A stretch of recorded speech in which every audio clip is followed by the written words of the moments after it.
एकमात्र नाम का सहारा ले लो, निरंतर नाम जप करो। जो जितना अधिक नाम जप करेगा उसे उतनी अधिक भागवतिक शक्ति प्राप्त होगी। ध्यान दीजिए, जो जितना अधिक नाम जप करेगा उसे उतनी ही अधिक भागवतिक शक्ति प्राप्त होगी। जितनी अधिक भागवतिक शक्ति प्राप्त होगी उतने अधिक निर्विकार होते जाओगे। बहुत पॉइंट की बात है। सब कहते हैं हमें ये विकार ये विकार, ये रोने की घिघियाने की जरूरत नहीं है, ताकतवर बनने की जरूरत है। ताकत है भगवान नाम जप। फिर सुनो, जो जितना अधिक नाम जप करेगा उसे उतनी अधिक भागवतिक शक्ति प्राप्त होगी। जिसकी जितनी अधिक भागवतिक आध्यात्मिक शक्ति जागृत होगी उतना ही वो निर्विकार होगा। जिस व्यक्ति को गुरुदेव ने जो मंत्र जो नाम दिया है उस एक मंत्र एक नाम को बहुत काल तक जप का अभ्यास बनाओ। ये बहुत कठिन बात है। कल भी शाम के कह रहे थे कि एकांत में किसी एक मंत्र पे रखना, इसकी चाल है, पकड़ी गई चाल। जब मंत्र में लगे तब पद की बात कर रहा है, पद चलाओ। जब पद में लगे तो नाम की बात कर रहा है, नाम चलाओ। जब नाम में लग गए तो कहता मंत्र चलाओ। इसकी बात मत सुनो। एक जगह पकड़ लिया, अब नाम चल पड़ा। अपने लोगों का जैसे अब नाम चल पड़ा तो पवित्र है अपवित्र है मंत्र में नहीं पहुंचेंगे, सीधे नाम में लगे हुए हैं। अब अचानक मंत्र चलने लगा, अब मंत्र पे पूरी एकाग्रता हो गई। पद चलने लगा तो पद पे पूरी एक भाग, तू कहां भागेगा, आना पड़ेगा इसी घेरे में। मंत्र चल रहा है, वो श्रद्धा कर रहा है, इस समय पद गाओ, इस समय पद में चलो। बार बार विक्षेप बिल्कुल नहीं सुनना, बार बार मंत्र। क्योंकि जब पद में जाओगे तो वहां भी नहीं टिकेगा, वो कोई प्रपंच सामने खड़ा कर देगा। इसको सुनो, इसको देखो, इसका चिंतन करो। माला ले लिए, चलो पार्क में टहल कर रहेंगे, गली में टहलते, बालकनी में खड़े हो जाते हैं, पूरी एकाग्रता रहेगी। हाँ, फंसाएगा किसी चित्र में, चिंतन में फंसाएगा। बहुत साधक को सावधानी की जरूरत है। जिस उपासक को जो मंत्र जो नाम मिला है, एक नाम एक मंत्र बहुत समय तक उसे चलाने का अभ्यास कीजिए। ये बहुत छलिया है मन। ये तो मंत्र तो इतना जप ही लिए हो ना, अब राधा नाम जपते हैं। हाँ, बात तो सही तुम्हारी। चलो राधा राधा राधा राधा राधा शुरू किया, अब वो और जगह ले जाएगा। इसका मतलब इसकी सलाह सत से सत, पहले सत से सत और फिर सत से असत में ले जाएगी। इसका मतलब जहां हमें लग गए वहां हमें लगना चाहिए, इसकी सलाह नहीं माननी चाहिए।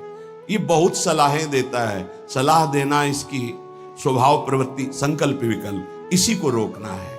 उपासक पकड़ पाओ तो बहुत लाभ प्राप्त होगा। सब इस समय हमें ये नहीं देखना कि मानसिक से कितना लाभ है, उपांशु से कितना, ये सब बातें मत देखो। अरे वाचिक से 10 गुना उपांशु, उपांशु से 100 गुना मानसिक, ये गुना उना हमें नहीं चाहिए।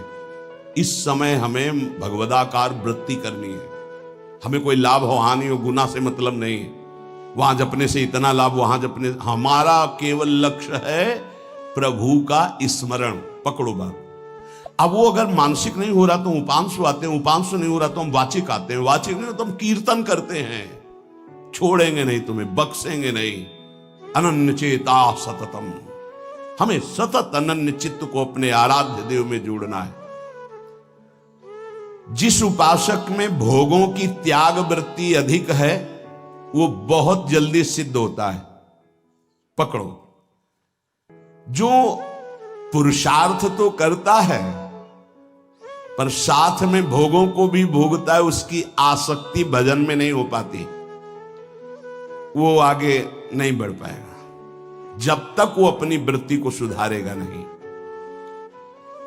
जो तत्व ज्ञान प्राप्त करना चाहता है या प्रेम प्राप्त करना चाहता है उसको चाहिए कि सदगुरु की अधीनता स्वीकार कर ले, क्योंकि बिना सदगुरु की अधीनता के उसे परिपक्व अवस्था प्राप्त नहीं होगी। जो सदगुरु बतावे नियम दे उनका अक्षरशः पालन करे। जब सदगुरु की कृपा से अधिक जप होने लगता है तो शरीर के परमाणु नामाकार मंत्राकार हो जाते हैं। जैसे आपको सत्संग में याद हो बताया कि पूज्य बाबा श्रीधर जी के जब चरण चापने 8 बजे रात्रि के जाते थे तो चरण स्पर्श करते ही ऐसा लगता मशीन फिट हो गई हृदय में, मंत्र ऐसे चलने लगता। तो अधिक समय बाबा की समीपता में बिताने की कोशिश करते, और वो जब एकदम भाव में डूब जाते तो अपने लोग छोड़ के चल देते थे, विक्षेप न पहुंचे उनको। बड़ी उत्तम अवस्था पूज्य बाबा की, बड़ी उत्तम अवस्था। भजन और दैन्यता ये 2 जीवन में उनके बहुत जोर की थी।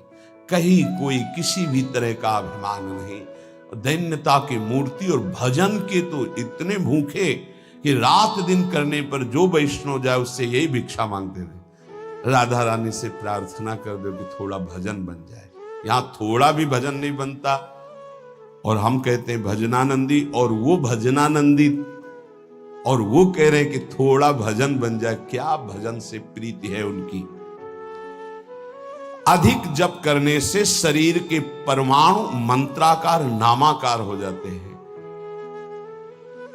बड़ा प्रभाव है महापुरुषों के स्पर्श का। जीवन भर के लिए बात समझ में आ गई कि महापुरुषों का शरीर पांच भौतिक नहीं होता, वो दिखाई देता है भजन और लीला चिंतन के प्रभाव से दिव्य लीला में हो जाता है। अधिक जप करने से शरीर के परमाणु मंत्राकार हो जाते हैं, नामाकार हो जाते हैं। सच्ची हम जीते ही उनकी चरण रज से, उच्छिष्टामृत से, उनकी करुणा कृपा से ही हमारा जीवन है, चाहे परमार्थ में चाहे स्वार्थ में, गुरुदेव की कृपा से ही। जो नाम है इसमें सूची असुचि, पवित्रता पवित्रता, समय कुसमय, स्थान कुस्थान, इसका कोई विचार नहीं। लेकिन मंत्र में इसका विचार। मंत्र नहीं चला सकते कि शौचालय में बैठे मंत्र जप रहे हो, या आप लघु शंका करते हुए मंत्र जप रहे हो, या आप शौचालय लघु शंका से निवृत्त होकर पवित्र नहीं हुए, वही कपड़े जो शौच में वही नहीं, ऐसे नहीं, फिर आपकी बुद्धि विकारग्रस्त हो जाएगी। ये महापुरुषों के निर्णय है। जो नाम जप करता है, भगवान नाम कीर्तन करता है, तो उसमें निश्चित भाव जागरण होता है। पर हमारी प्रार्थना है, निवेदन है, पूज्य बाबा कह रहे, असलियत में जब तक तुम्हारे अंदर कोई भाव तुम्हें बेशुद्ध न कर दे तब तक कोई नाटक मत करना। अरे बड़े भावुक हैं भाई, ऐसे से ऐसा रोना, चिल्लाना, बेसुरा बोलना, नाचना, गिर पड़ना, मूर्छित हो जाना, असलियत में ये सब भाव आते हैं जब अधिक नाम जप, नाम कीर्तन, तो ये सब जागृत होता है। अगर ईमानदारी से जागृत नहीं है तो कोई इस भाव का नाटक न करे। बाबा कह रहे, नहीं तो दम्भ रोग लग जाएगा आपके भजन में और वो आपको पतित कर देगा। अत्यंत बड़े हुए भाव के आवेश में जब आपको स्मृति ना रहे तो दूसरी बात नहीं। आप कभी ऐसे भावों का प्रादुर्भाव दिखावा ना करें, नहीं तो दम्भ लग जाएगा। भाई मैं तुमसे बहुत एकांतिक बात कहता हूं कि एक आदमी ध्यान करे और एक आदमी नाम जप, नाम कीर्तन करे, तो थोड़े समय में तुम देख लेना कि नाम जापक और नाम कीर्तन करने वाले की आध्यात्मिक उन्नति कितनी जोर की हुई है। पूज्य बाबा साक्षात ब्रह्म है। इन्हीं की कृपा प्रसाद से पूज्य पंडित गया प्रसाद जी महाराज ब्रजमंडल के सिद्ध महापुरुष, इन्हीं को गुरुदेव के रूप में वर्ण करके ऐसी उच्च अवस्था प्राप्त की थी कि गीता वाटिका से भाई जी और राधा बाबा परम प्यार, दुलार, आदर पूज्य पंडित गया प्रसाद जी का करते थे। देखो कलयुग को बहुत खराब बताया गया है। पूज्य बाबा कह रहे युग है भी इसमें बहुत दोष, परंतु हम आपसे कहते हैं कि कलयुग बहुत महिमामय भी है। बड़े बड़े ऋषि मुनि देवता याचना करते हैं कि मुझे कलयुग में जन्म मिले। क्यों?